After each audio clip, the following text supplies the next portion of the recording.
माँ दुर्गा का वाहन बनने की कहानी तब शुरू होती है जब देवी पार्वती घोर तपस्या करके भगवान शिव को पति के रूप में पाने की कोशिश कर रही थीं।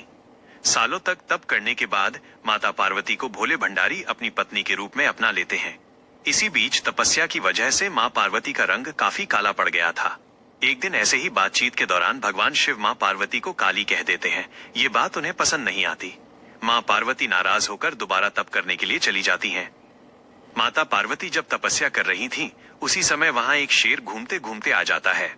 माता को खाने की इच्छा रखने वाला शेर माता का तप पूर्ण होने की प्रतीक्षा करता है। समय बीतता जाता है और शेर इंतजार ही करता है। सालों बीत जाते हैं शेर को देवी का इंतजार करते करते। जब भी वो देवी को खाने की इच्छा लेकर उनके पास जाता, तो उनके तप के तेज की वजह से वो पीछे हट जाता। कई बार कोशिशों के बावजूद भी शेर माता के नजदीक नहीं जा पाता और हार कर कोने में बैठ जाता है। माता पार्वती के कठोर तप से खुश होकर भगवान शिव प्रकट होते हैं और मां से मनचाहा वर मांगने को कहते हैं। माता पार्वती कहती हैं कि मुझे पहले की तरह अपना गोरा रंग वापस चाहिए।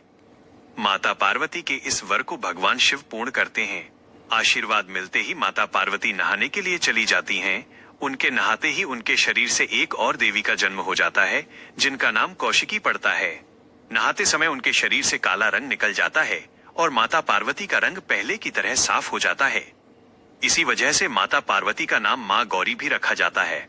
नहाने के कुछ देर बाद जब माता पार्वती बाहर आती हैं, तो उनकी नजर उस शेर पर पड़ती है जो माता को खाने की प्रतीक्षा में भूखा ही एक कोने में बैठा था। माता पार्वती भगवान शिव के पास जाती हैं और उनसे वरदान मांगती हैं। माता पार्वती कहती हैं, हे नाथ, यह शेर सालों से मुझे भोजन के रूप में ग्रहण करने के लिए इंतजार कर रहा था। जितना तप मैंने किया है, उतना ही तप मेरे साथ इस शेर ने भी किया है। इसी वजह से आप इस शेर को वरदान के रूप में मेरी सवारी बना दीजिए।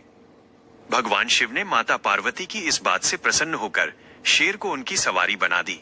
आशीर्वाद मिलने के बाद माता शेर पर सवार हो गईं और तभी से उनका नाम मां शेरावाली और मां दुर्गा पड़ गया।